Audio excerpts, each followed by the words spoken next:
रहे हैं तो मुंह ढक के जाने की क्या जरूरत है। आप वाइट लेने आई हैं तो मुंह ढक के क्यों नहीं आई?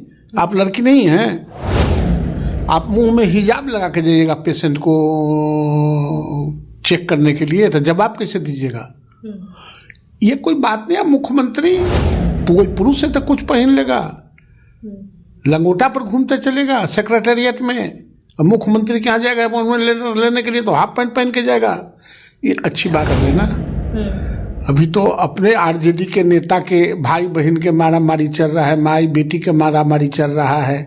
पहले उसको ठीक कर लें, फिर दूसरा को सम्मान देंगे। हारने वाला आदमी और मरने वाला आदमी वो दूसरा के कंधों पर रख के बंदूक चलाता है। ट्रिप पे गए ना वो तो। अब टिरिपे करते रहे, बिना टिरिप के काम नहीं चलेगा। अब टिरिपे में रहे, बिहार तो कुछ रहा नहीं। ये बाप बेटा माए बेटा भाई बहन की पार्टी नहीं है।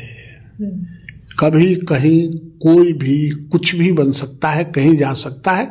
इस पार्टी में लोकतांत्रिक पद्धति है और लोकतांत्रिक पद्धति में किसी का दरवाजा कभी खुल सकता है। उसमें ये दोनों हैं।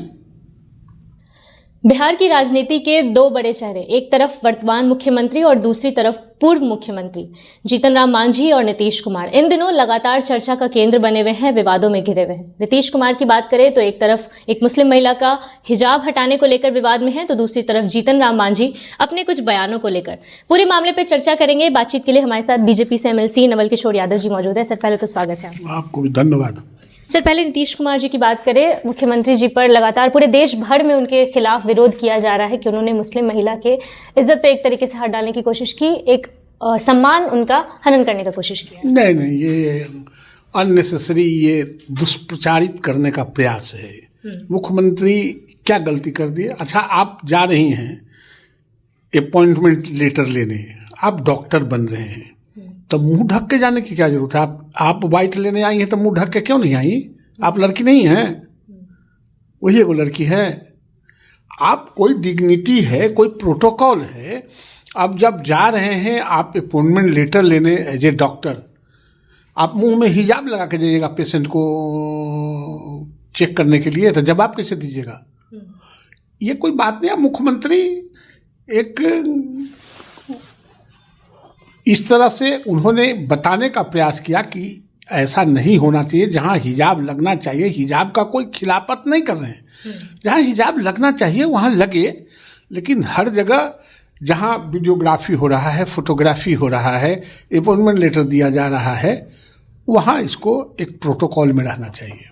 पूरे देश भर में विरोध चल रहा है, कहा जा रहा है कि महिला की मर्जी है उसे क्या पहनना है क्या नहीं पहनना है। ऐसा थोड़ा कि महिला शिव के त्रिशूल पर है, क्या पहनना है, क्या कहे पहन लीजिएगा। भारत की सभ्यता और संस्कृति है तो कुछ कैसे पहन लीजिएगा, कहे कुछ पहन लीजिएगा। कोई पुरुष है तो कुछ पहन लेगा, लंगोटा पर घूमते चलेगा सेक्रेटेरिएट में। मुख्यमंत्री के यहाँ जाएगा अपॉइंटमेंट लेने के लिए तो हाफ पैंट पहन के जाएगा। ये अच्छी बात नहीं है। इसको बहुत तूल देने की जरूरत नहीं है। जो लोग तूल दे रहे हैं उनको कोई काम नहीं है, वो तूल दे रहे हैं। झारखंड के स्वास्थ्य मंत्री हैं डॉक्टर इरफान अंसारी, उन्होंने नुसरत प्रवीण जो महिला थी उनको 3 लाख का ऑफर दिया है नौकरी का। हाँ ना, 3 लाख के दे, अच्छी बात है। 10 लाख के दें, देना ही चाहिए। महिला को तो सबको प्रमोट करना चाहता है, वो भी चाहते हैं, बिहार भी चाहती है, बिहार के मुख्यमंत्री नीतीश कुमार ही चाहते हैं। ये एक अलग मामला है, उनको धन्यवाद। 3 लाख का नहीं, 5 लाख के दें। बिहार में नहीं, झारखंड में नौकरी देने की। हाँ, झारखंड में दे तो बिहार का नाम है झारखंड, कोनो ऊपर से टपक थोड़े गया है। अच्छी बात है। राजद के एक विधायक हैं गौतम कृष्णा, उन्होंने कहा है कि नुसरत प्रवीण को आरजेडी ज्वाइन कर लेना चाहिए, वहां उनके अधिकारों की रक्षा होगी। हाँ, वहाँ अधिकार का रक्षा होता भी है और अधिकार हनन कौन कर रहा है?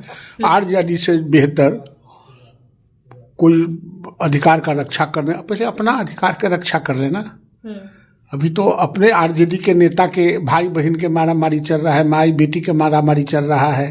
पहले उसको ठीक कर लें, फिर दूसरा को सम्मान देंगे।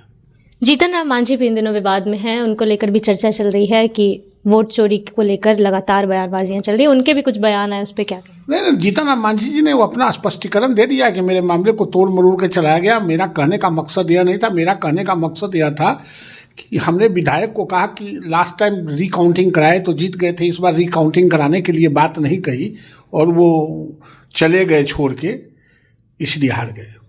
लेकिन विपक्ष तो कह रहा है कि वोट चोरी का सबूत खुद ही दे रहे हैं मंत्री। अरे हारने वाला आदमी और मरने वाला आदमी वो दूसरा के कंधों पर रख के बंदूक चलाता है। तेजस्वी काहे नहीं हार गए? जब सब हारिए रहा था तेजस्वी भी हार जाते, तो उसके लिए वोट चोरी नहीं हो रहा था। आई सब बेचारा गरीब होने के लिए वोट चोरी हो रहा था, और नेता के लिए वोट चोरी नहीं हो रहा था। ये सब हारने के बाद कुछ न कुछ कहने का चाहिए, कोई बात चाहिए पब्लिक में एड्रेस करने के लिए, वो कह रहे हैं। उनका नेता तो भागल हैं बिहार छोड़ के, ट्रिप पे गए ना वो तो। अब टिरिपे करते रहे, बिना टिरिप के काम नहीं चलेगा। अब टिरिपे में रहे, बिहार तो कुछ रहा नहीं। आप लोग को तो बोल रहे हैं आप लोग मशीनरी जीत गए हैं, बैलेट पे वो जीत रहे थे, आप लोग मशीनरी जीत गए। कैसे मशीन कैसे जीत गया? मशीनरी जीत गए हैं, कैसे ईवीएम से जीत गए हैं आप लोग, वोट चोरी कर। अरे तो उसके प्रमाण देना चाहिए ना, कोई तार्किक बात करना चाहिए, कोई साक्ष्य देना चाहिए। ऐसे ही कह देने से थोड़े होगा। तो सब ईवीएम में जीत गया, तो ईवीएम में तेजस्वी यादव कैसे जीत गए? वहाँ ईवीएम नहीं था, बैलेट था, वहाँ भी तो ईवीएम था। ये सब बेवजह की बात है। जब लालू यादव जी का राज था उस दिन भी जीन निकल रहा था, इस बार भी जीन निकल गया। इसमें छटपटाहट की कौन बात है? आप लोगों पे आरोप लगाया जा रहा है कि आप लोग बुलडोजर राज चला रहे हैं, दलितों का घर उजाड़ रहे हैं। नहीं, ये कुछ मीडिया के और सोशल मीडिया के लोग चलाते हैं, बुलडोजर नहीं चला। अच्छा मान लेते हैं उच्च न्यायालय ने निर्देश दिया कि इंक्रोचमेंट हटाना है, तो क्या उच्च न्यायालय की बात को फॉलो नहीं करना चाहिए सरकार को? आप जब उच्च न्यायालय में जाइएगा, हाई कोर्ट में, सुप्रीम कोर्ट में जाइएगा, कोई निर्देश होगा तो सरकार से मांग करते हैं ना इंडिविजुअल कि हमको फॉलोअप किया जाए, इसको कार्यान्वयन किया जाए। तो जब सरकार कार्यान्वयन कर रही है तो कुछ कुदारी लेके जाए कि खुरपी लेके जाए कि खंती लेके जाए, क्या लेके जाए? अरे अभी तो बुलडोजरे है, बुलडोजरे से टूटता है तो बुलडोजर जा रहा है। इसमें बुलडोजर का राज कहाँ का सवाल उठता है? बिहार दलितों, शोषितों, वंचितों और महिलाओं के देख रेख के लिए देश में सबसे आगे है। एक आखिरी सवाल देंगे सर, 2 दिनों के अंदर आपकी पार्टी में 2 बदलाव हुए। एक तरफ नितिन नवीन को राष्ट्रीय कार्यकारी अध्यक्ष बनाया गया, दूसरी तरफ संजय सरावगी जी को प्रदेश अध्यक्ष बनाया गया। इन सब का बंगाल के चुनाव पर क्या कोई असर पड़ेगा? देखिए, हर जगह हर चुनाव पर हर चीज का असर पड़ता है। हमारे यहाँ कार्यकर्ताओं की पार्टी है, ये बाप बेटा, माए बेटा, भाई बहन की पार्टी नहीं है। कभी कहीं कोई भी कुछ भी बन सकता है, कहीं जा सकता है। इस पार्टी में लोकतांत्रिक पद्धति है, और लोकतांत्रिक पद्धति में किसी का दरवाजा कभी खुल सकता है, उसमें ये दोनों हैं। अब कहाँ कहाँ इसका प्रभाव पड़ेगा? खाली बंगाले का है, पूरे देश पर प्रभाव पड़ेगा। जो प्रदेश अध्यक्ष है उस पर राज्य पर प्रभाव पड़ेगा। तो इसी मकसद से बनाए जाते हैं। 23 तारीख को नितिन नवीन आ भी रहे हैं, कितनी तैयारियां हो गई हैं? पूरा भारतीय जनता पार्टी ऑलवेज तैयार ही रहती है, तैयारी करनी नहीं पड़ती है, तैयार ही रहती है, प्रति पल तैयार रहती है। किसी तरह के स्वागत करने और किसी तरह के युद्ध करने, दोनों के लिए ऑलवेज तैयार रहती है। बहुत बहुत धन्यवाद सर। बिहार की राजनीति इन दिनों लगातार गरमाई हुई है। तमाम मुद्दों पर चर्चा की हमने। नवल किशोर यादव हमारे साथ थे। पूरे बयान को लेकर आपकी जो भी राय है अपनी राय कमेंट बॉक्स में जरूर दें। फिलहाल इस खबर में इतना ही। बने रहिए हमारे साथ, देखते रहिए मगही न्यूज़। बहुत बहुत धन्यवाद।